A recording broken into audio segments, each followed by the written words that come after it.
Hello, I'm Chancellor Holden Thorp, and with me is best-selling author and master entrepreneur John Kao.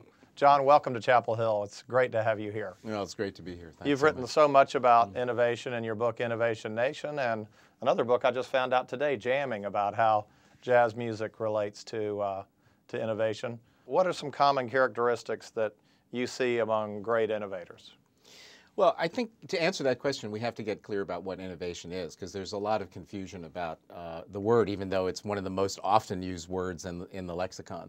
So to me, innovation is the whole process of idea generation all the way to the realization of value. And innovation really comes alive when it serves some kind of a purpose. If you just create something new and you have a bunch of new things, you get a lot of variety, but you don't necessarily get service to some higher purpose or some transformational direction.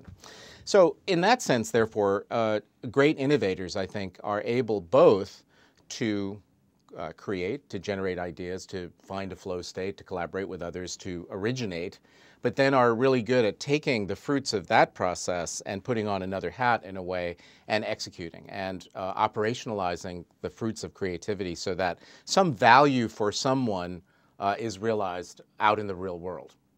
So our innovators, how do they relate to sort of external things that are going on? Are they more perceptive, less perceptive?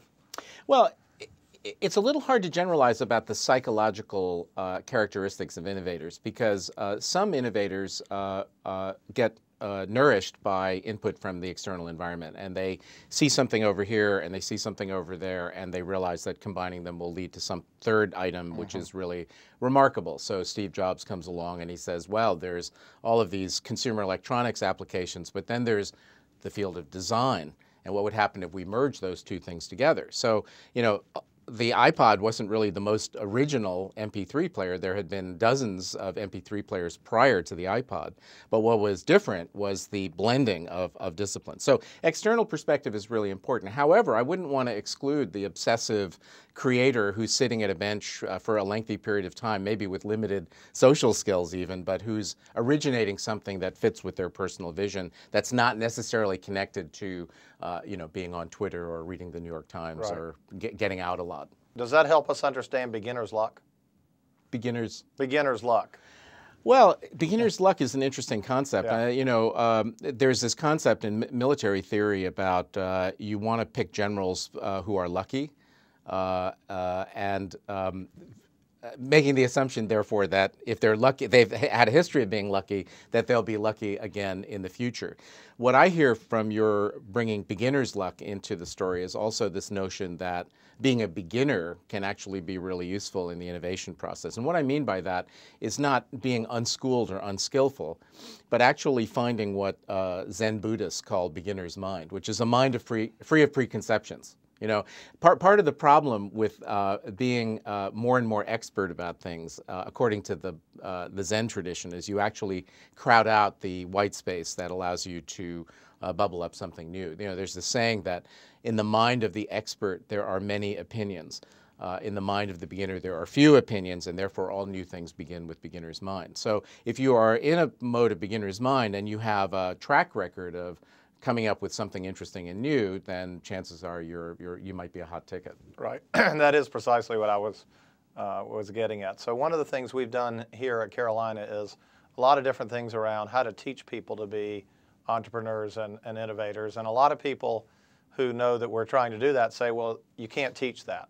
So that's probably enough of a provocation to get you to say a few things. Can you teach innovation and entrepreneurship? I think you can absolutely not only can, but you have to. And I've, in past careers, a few careers ago, I was on the faculty at Harvard Business School for 14 years and then did some additional academic teaching in various places, U.S. Naval Postgraduate School and Stanford. If I thought for a minute that those efforts were futile or, kind of symbolic rather than real, I wouldn't have done it. I think what people are confused by when they question the ability to teach creativity, innovation, entrepreneurship is they're confusing skill with talent. So I can't teach someone how to be Mozart or Steve Jobs or another eminent figure from history, but I can give them the skills and the pattern recognition experience to be able to anticipate issues and to be able to have a sense of agenda. There are myriad techniques for helping individuals, teams, and organizations to enhance their creative output. A lot of the execution of taking ideas to realization have to do with good management, right?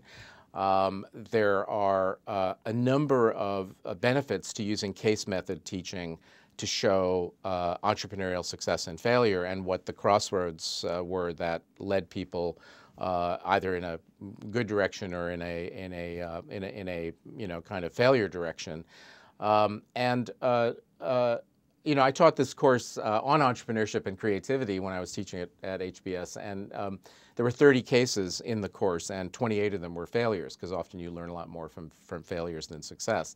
Then finally, if you have students in a project-based environment where they are actually working on something together, much like musicians at a jam session, and there's open communication, there isn't this sense of we're learning and there are experts and they're kind of putting new ideas in our head, but that we're actually having the experience of being together and trying things out and practicing certain skills that may come from design or from the ideation tradition or whatever.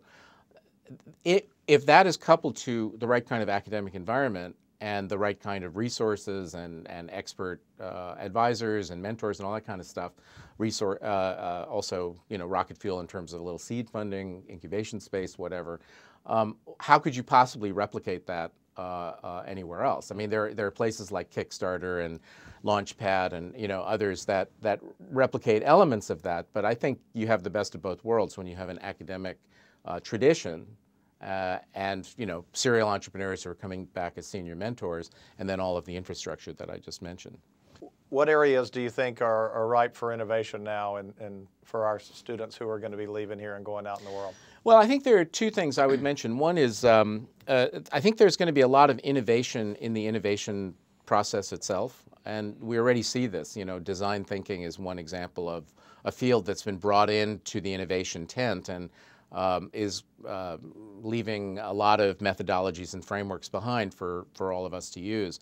I think an even bigger agenda is the whole social media, crowdsourcing, and the technologies of digital collaboration. It's a very exciting time to be involved with innovation because there are a lot of large initiatives that have been planted over the last let's say, decade or so that are now beginning to mature. There's a big European company I've been involved with that has been for 7 years using crowdsourcing internally. It's a over 100,000 employee company to refine the algorithms for how you develop clout within an enterprise innovation community, by the degree to which you participate, the degree to which other people pay attention to you. And it's easy to say, I mean, there are a lot of online tools we can all access, but to have 7 years of data in a real business context means that now we can maybe have even more value from these kinds of digital tools. So I think part of it is how we do innovation, but clearly, and this is a big theme at this great institution, is the notion that innovation, entrepreneurship shouldn't be ends in themselves, but should serve larger societal purposes. And so I think, well, take your pick. There are, a baker's dozen global grand challenges. They all need innovation. The gap between our ability to innovate and the need for innovation is getting bigger, actually, because people are waking up to the notion that problems are addressable, but then, they're wondering how to do it.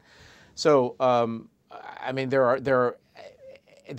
are such an array of interesting and necessary problems. It's hard to kind of narrow them down. But I think what's most exciting is that people are focusing innovation capability on trying to make the world a better place. They're trying to serve some sense of deeper purpose, which is, after all, why you would get out of bed to do the work of innovation to begin with. Because, ultimately, making money for yourself is not uninteresting, but it's not the most existentially valuable thing to do with your life. Agreed, and I think those are a lot of sentiments that we have running around here as well. John, it's great to have you in Chapel Hill, Thank you. And thanks so much for being here. Thank you.